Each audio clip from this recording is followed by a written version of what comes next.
Let's get it, everybody. Once again, thank you for joining me for the most powerful platform for truth, bar none, anywhere on God's green earth. This is your platform for education, elevation, and edification. This is the Red Pill Diaries, and I'm your host, your brother, and your friend, and also your servant. All right? I am Rashid. Thank you for joining me. I want to get to a lot of news now. Do you guys remember, especially my channel members and my patrons? Do you remember the Patreon that I did a few days ago, maybe about 5 or 6 days ago? And I was telling you about to be watching out for these massive missile strikes and how Russia would be targeting decision centers. And I told you about a lot of stuff that was going on behind the scenes that nobody was talking about. I got some information, and this is what it said. As I'm searching and everything, this is what it says. Russia launched a missile strike on the bunker where Zelensky was holding a meeting. What? You mean to tell me, why would they launch a missile strike on the bunker where Zelensky was holding a meeting? It's because wherever he was holding the meeting, there were also Western officials who were also there holding a meeting. Remember that all of these meetings, that especially these national security meetings that are held by Zelensky, are semi-chaired by the U.S. or the U.K. All right.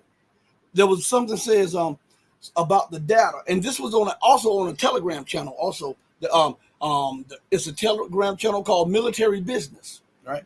And I'm not here talking about the validity or the illegitimacy of the channel. I'm just saying that I was telling you guys to watch out for certain things like this, so I'm giving you the ins and outs of what actually is going on. Okay. It says that Military Business says this: the Russian military launched a missile strike on a bunker in Sumy region, where Ukrainian President Vladimir Zelensky had previously been located. It is reported that at the time of the strike, a meeting was taking place in the bunker, in which the commander-in-chief of the armed forces of Ukraine, Alexander Syrsky, the head of the regional military administration, as well as the head of the presidential office, Andrei Ermak, took part. It says the missile strike was carried out on a facility on the territory of the Sumkomprom enterprise in the city of Sumy.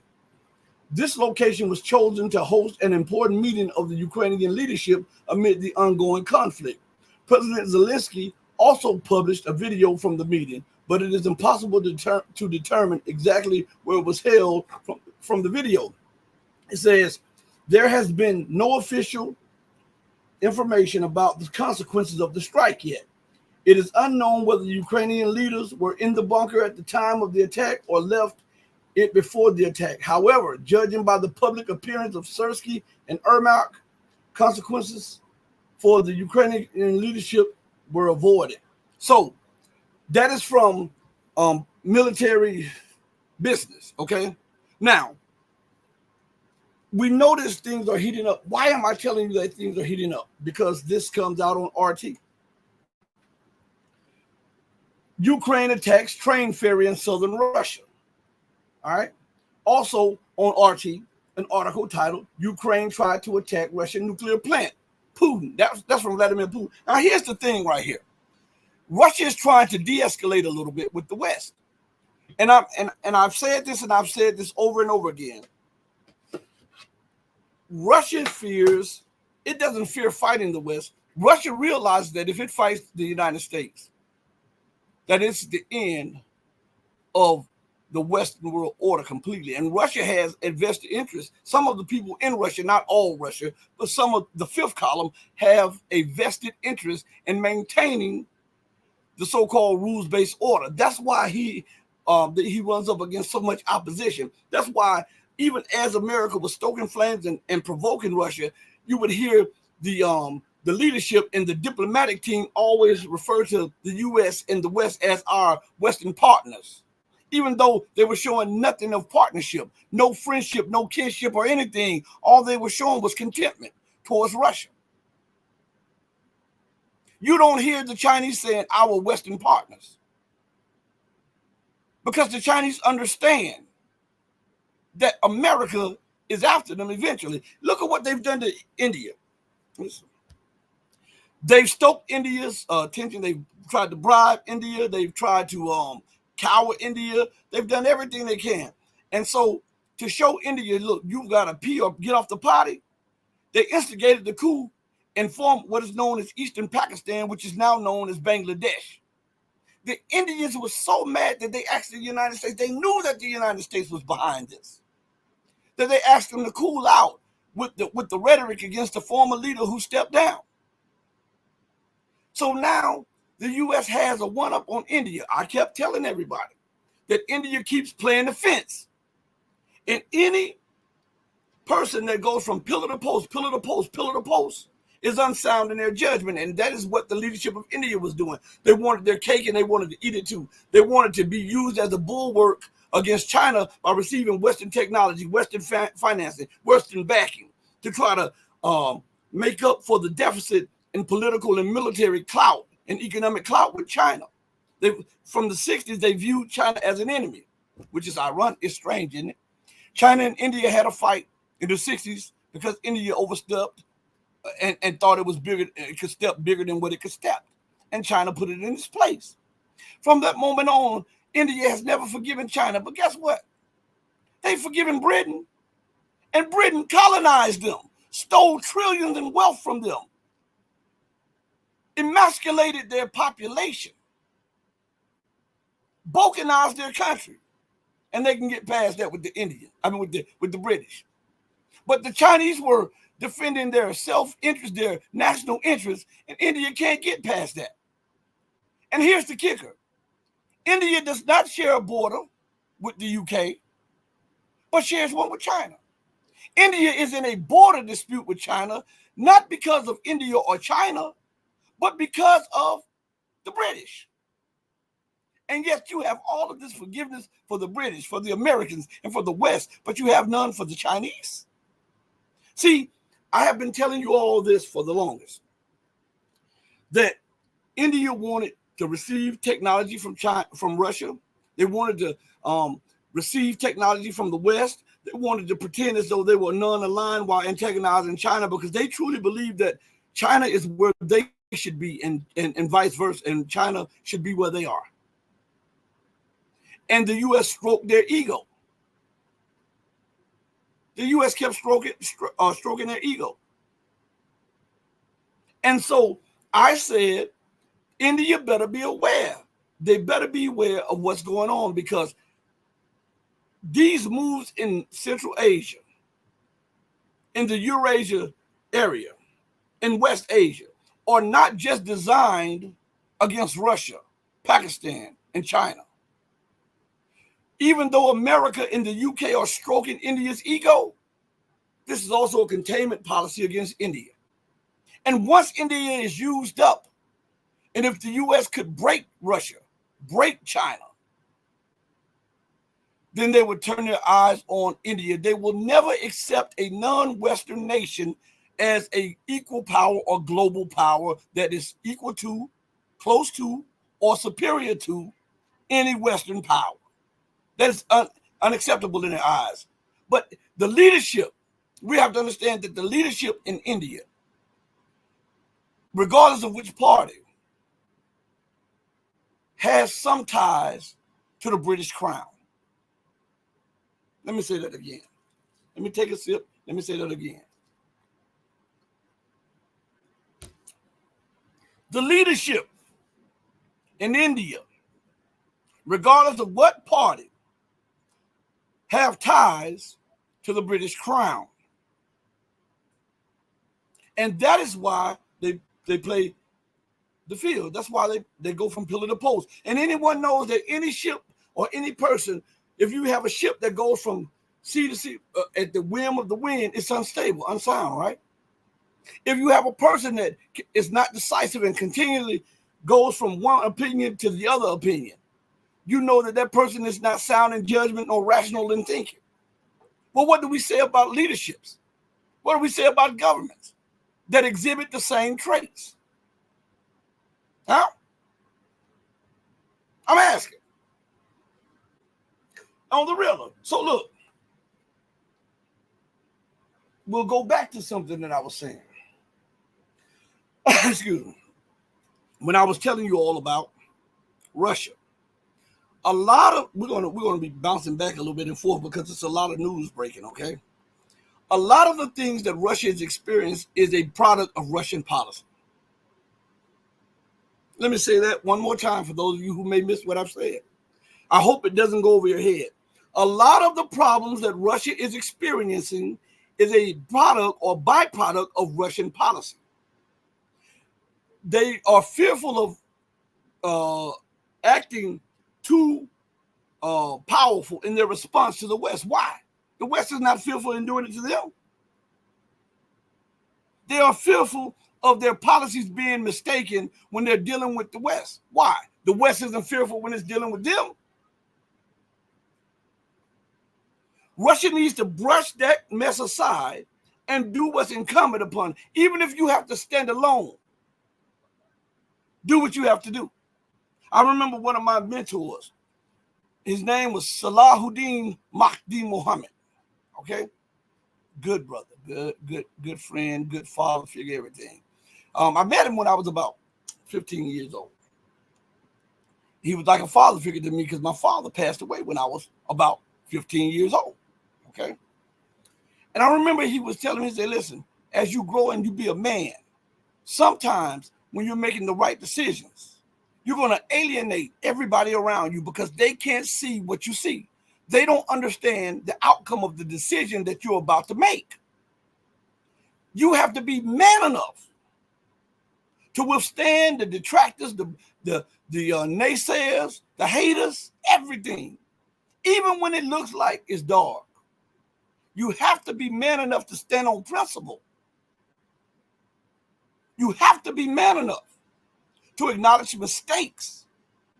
You have to be man enough to persevere and traverse all of the things that you're going to go through. And on the outside of that, victory awaits you. But you got to go through it. And when he was telling me as a teenager, I'm like, yeah. But as I grew older, I understood. He said, you have to be, he said, let me tell you something. And I remember he brought this up to me later in life. One day we were talking, I was a grown man. And he was talking about this Japanese warrior. And this goes hand in hand with Russia's policy. So give me a second to talk to you all, okay? So he says, you have to become a guerrilla fighter. When you're dealing with, when you are a person that's trying to get the truth out, know that this world is an illusion and is predicated on falsehood and image and lies. So everything that you will be teaching will be against that. So you're going to look like the crazy man out. This is what he was telling me. All right. So he brought up this Japanese warrior from World War II. And he talked about how this man was so forceful in his love for his nation. He was so forceful in his love for his mission and so dedicated that decades after World War II was over, he was still in Korea. And he was slipping in and out of little villages, killing the goats and killing the cat and bringing it back so that he can sustain his life for decades after World War II. And when somebody ran upon him and they found out who he was, they tried to communicate with him, but he wouldn't communicate. He stood on his post. I'm going to say that again.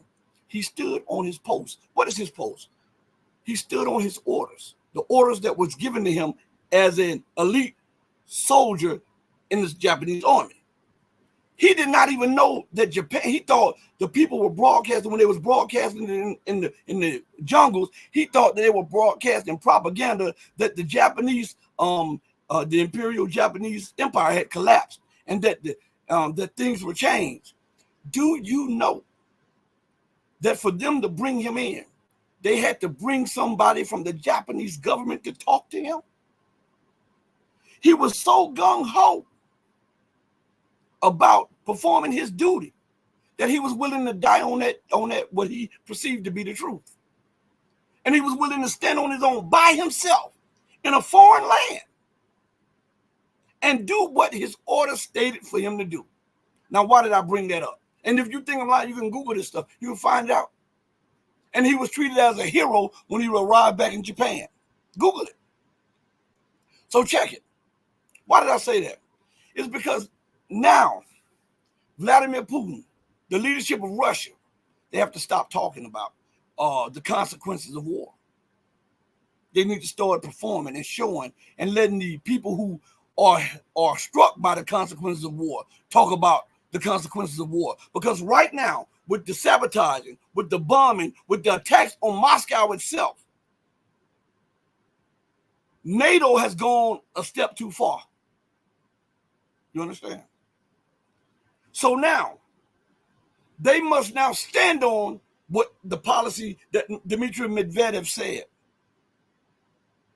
They have to stand on what Dmitry Rogozin used to say. They have to stand on what all of the Patrushev and all of the rest of the leadership of Russia has said, including and up to President Vladimir Putin.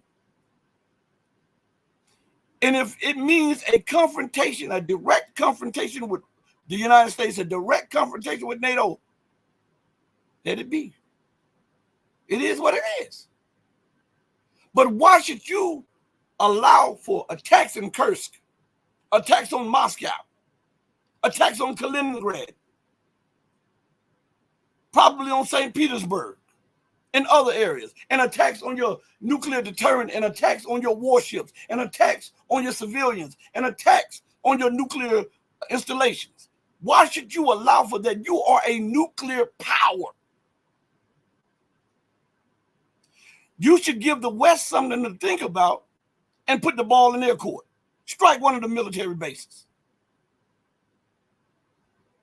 And when they get on the TV, say, we've been attacked. Say, yeah, you have been.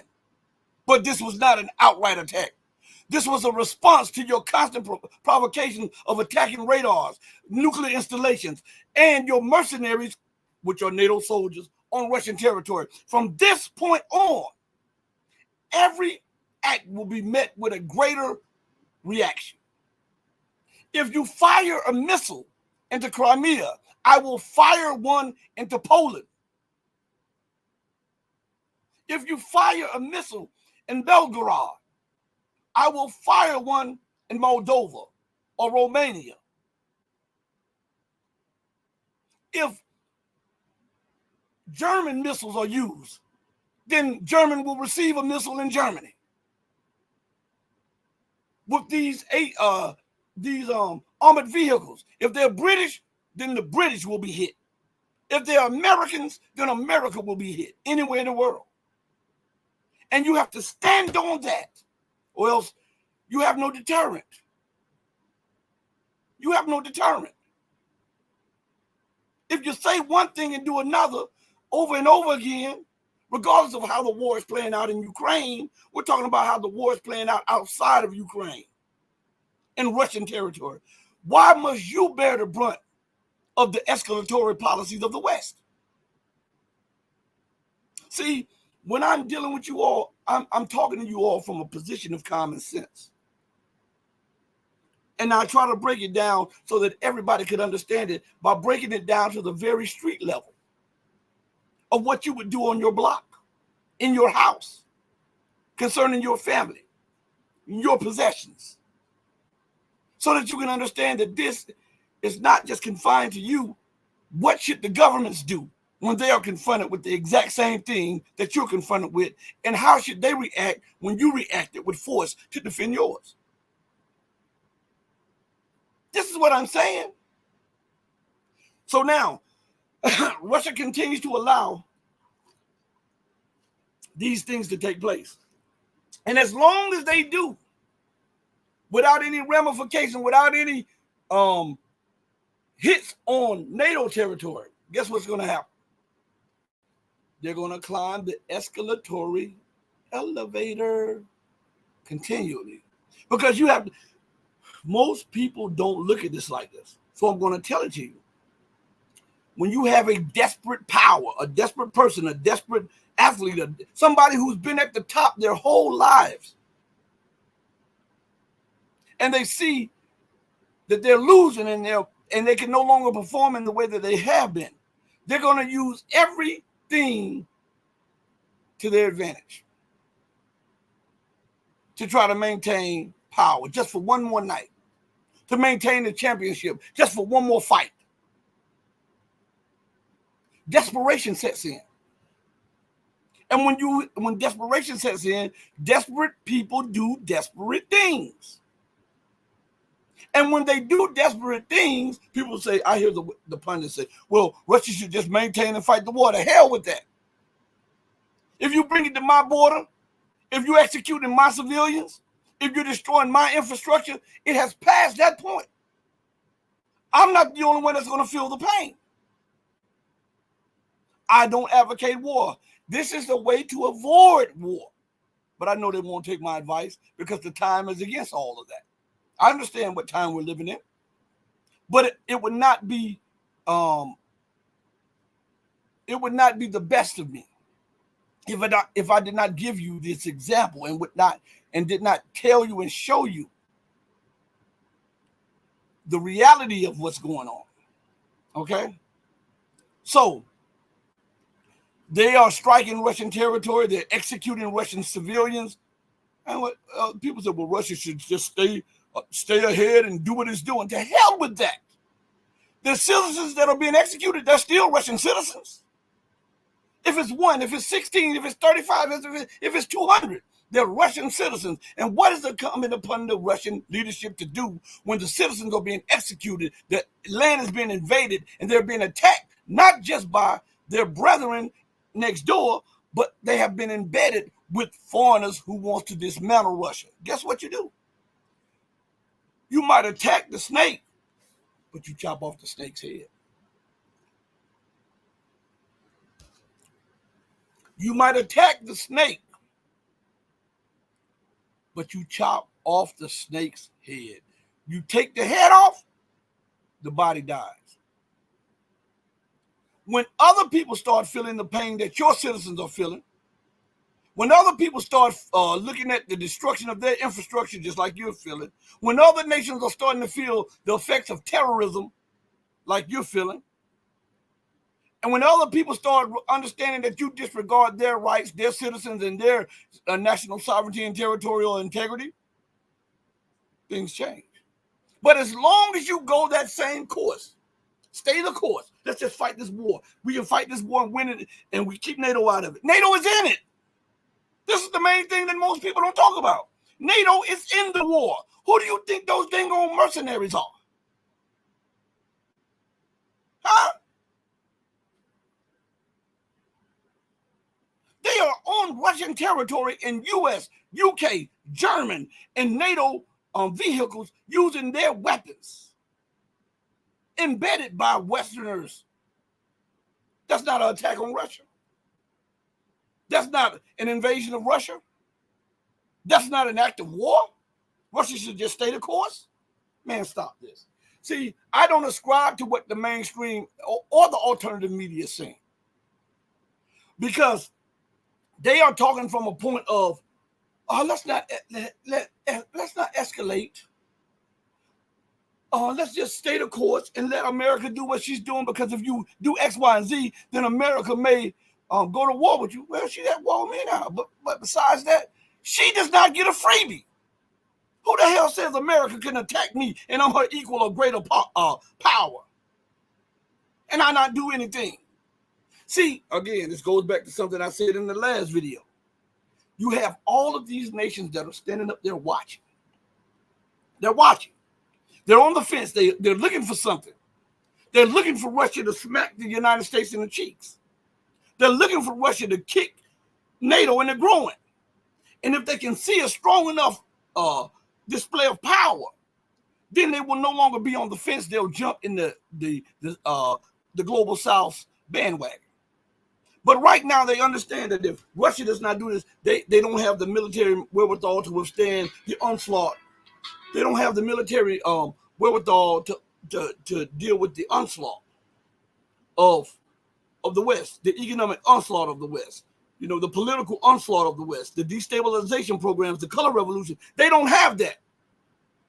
So they're looking at Russia and China as an example of what, if Russia just does this, this, and this, and weakens them a little bit more, I can jump on the bandwagon. But right now, I have to maintain. Even Brazil is on the bandwagon right now because the government has been infiltrated by U.S. Interests. And if Russia does not do anything, she may lose Brazil, a founding member of BRICS.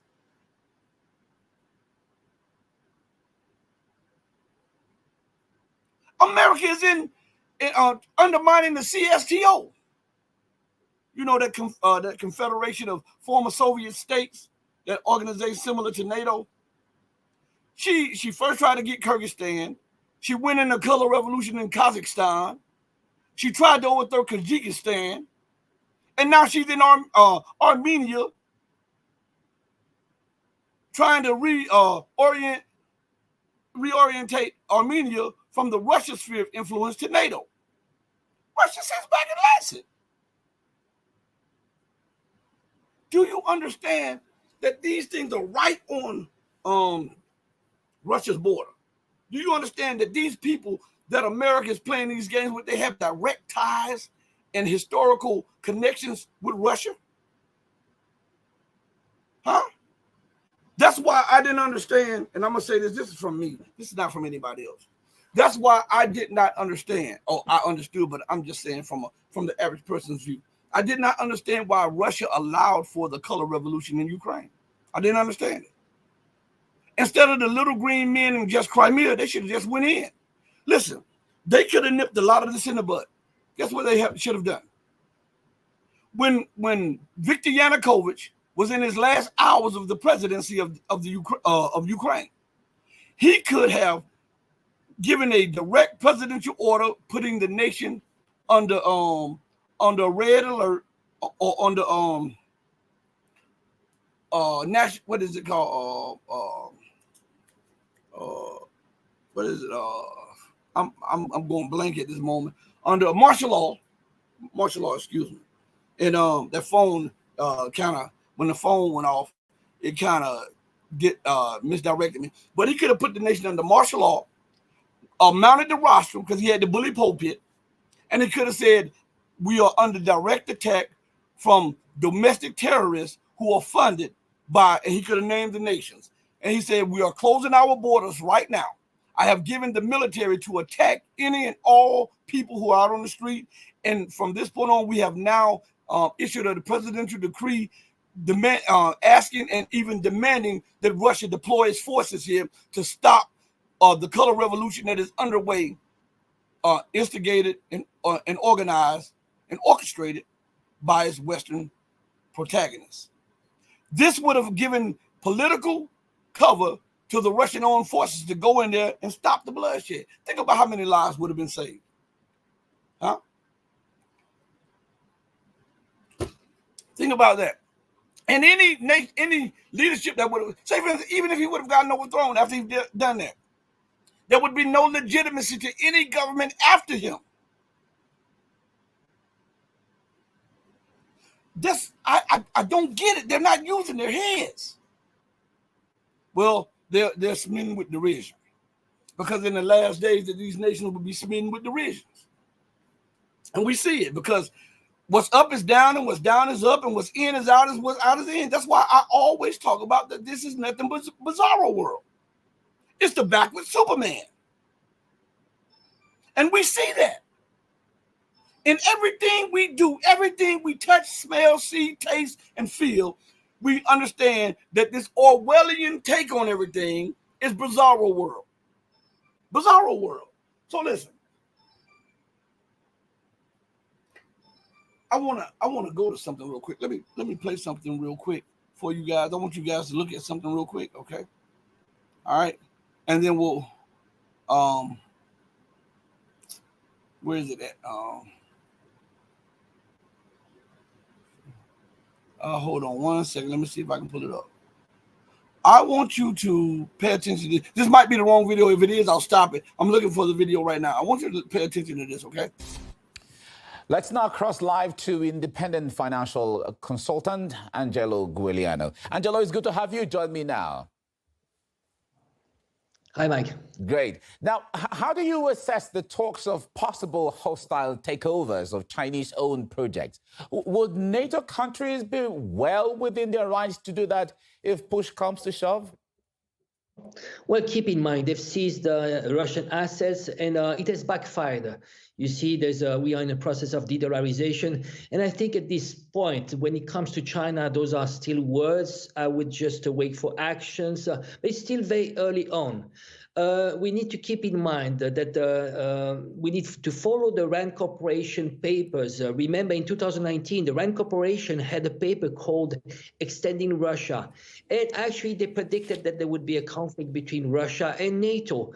Now there's another paper by RAND Corporation in 2016 that is called Thinking the Unthinkable, because in reality, it's unthinkable that the collective West will go against China, but it is possible. So here, what I see here is it is very marginal when you look at the investment of China in the collective West, especially in Europe, because they've been very reluctant to accept Chinese money and Chinese investment.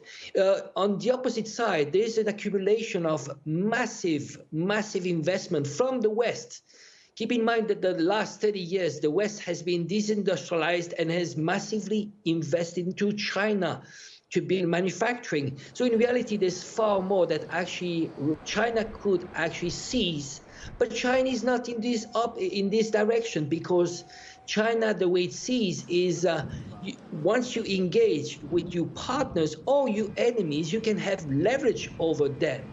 The West is exactly the opposite. It's using sanctions, but you use sanctions once and then you don't have any more leverage. It's a different attitude, but I would say that this is no news. I think it's probably some information linked by CNN just to test the water and just to test actually the opinion, what is their reaction and what people think. All right, but if they go ahead with this, or they are able to do it, how would this align with the principles of sovereign investment and property rights? Well, a lot of countries are actually watching. Keep in mind, when they seized the Russian assets, what was the reaction? You've seen lots of countries starting to sell their US bonds and the euro bonds. So in reality, this could only accelerate the de-dollarization and the collapse of the collective West, because the whole world is watching who would actually in their right mind to invest again in Europe if Europe just sees the foreign assets. It would just go completely against the liberal agenda, which is free flow of capital, free flow of human being. That is again hitting themselves in the foot. Now, what impact would this have on international relations if European countries do in fact seize this asset? What precedents would that set? We've seen this is there are more a lot of things that don't have much precedent. Actually, you see, we're not even in a war. I'm very surprised that we even having those talks. Actually, why CNN would just put this out there? We even out in times of war, you don't necessarily seize assets of your enemies, because war is by definition is delimited in time. It doesn't last. So in reality, I'm very surprised that this idea of seizing assets when nothing in reality goes. I mean, what would be the reason? That's my question. Why would they seize Chinese assets, especially right now? China is not helping Russia whatsoever. It's staying on the side. It's not aligned. It's not backing sanctions, yes, but it's not actually actively helping Russia. So what would be the foundation, the basis, the legal basis? There's nothing. So in reality, it would just actually backfire, and the whole rest of the world actually would just side more with China and all this non-aligned movement. Because keep in mind, the collective West, ultimately, it's only 15% of the world population. It's a declining block. The G7 has become smaller than BRICS plus, and the trend is actually expanding. So slowly we are seeing a new world order, which is going to be more democratic and much more representative of the whole world's population. The time is changing, and I think all those policies are the sign of a wounded dog, a wounded animal that is desperate. Because if you are sure of your strength, you do not act irrationally, emotionally, like we see the collective West acting when it comes to Russia and China. All right. We have to leave it here now. Thank you very much, Angelo Giuliano, independent financial consultant. Thank you so much for your insight. So you see what he says? I didn't even know he said it. But you see what he says? See, they're desperate. And so now think about this. So we're talking about Russia, and we're talking about Europe, and we're talking about NATO, which is the same thing, in the United States, right? And he says that Europe is thinking about seizing China's assets. The U.S. is thinking about seizing China's assets. Now, here's the whole thing. How did that work out for them doing it with Russia? Let me say that again. How did seizing Russia's asset work out for Europe? The industrialization, massive debt, huge unemployment, collapse of industries, right? Excuse me. Banking meltdown, currency devaluation. Same with the United States. Trade has been impaired. So now we got a bona fide example of what happens when you do that against a power that's a peer power or someone near you. Now, China is a whole nother animal. If you think you lost with Russia, Russia's economy, industry, and ways of production are dwarfed by that of China. And on top of that, Europe owes China hundreds of billions of dollars. The United States owes China $1 trillion. China is the largest financier and largest trade partner to both. The largest investor in both. So now, if we look at just the ramifications of the sanctions on Russia, would that be prudent? Would that be smart?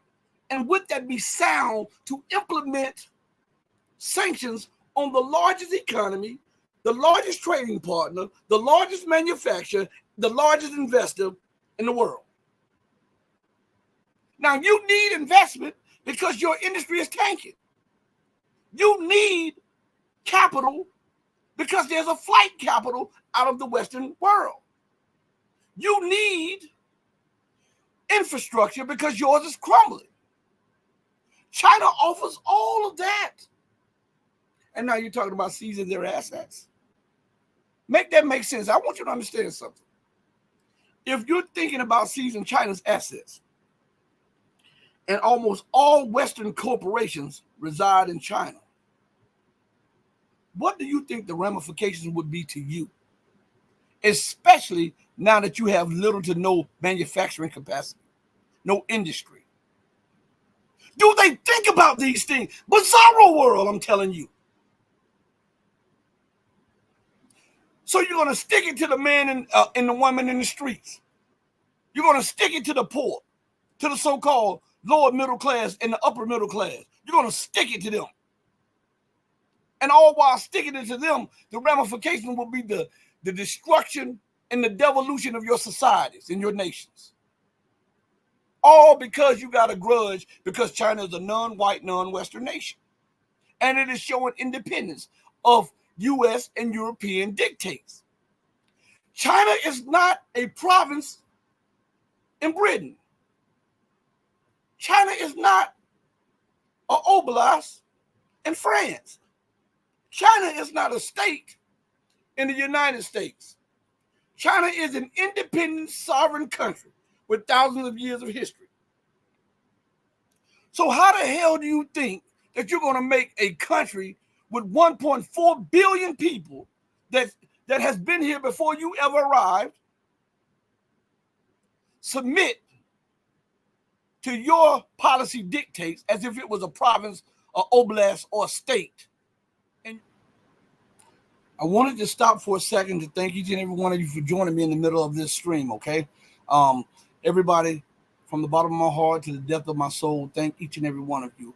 Please hit the like button, subscribe to all of our platforms on Rumble, Odyssey, Twitch, Twitter, and Locals, and both of our channels on YouTube, the Red Pill Diaries and the Red Pill Journals. If you feel up to it, please give a donation. If not, we can still move forward. I want you to like, subscribe, and share. Okay, let's beat the algorithm. Now, for those of you who are watching us live on this show, please know that this is the part where it ends live on YouTube. I want to apologize, but I do have channel members, I have patrons, and I have other things. So from this moment on, if you want to see the rest of the show, please go over to our channel members and subscribe. You'll be able to see it. You'll be able to see it on our subscription. We're opening up a subscription over on Rumble. Hopefully it'll go through so you'll be able to check it out. Until then, I want to just take the time out to thank each and every one of you for giving me your time. Remember, like, subscribe, and share. I love you, but God will always love you best no matter how much I try. Hey, everybody, be safe, be loved, be righteous. Now, for those of you who are listening, go over on our channel members or go over on the Rumble. Thank you all. Peace. We're out of here.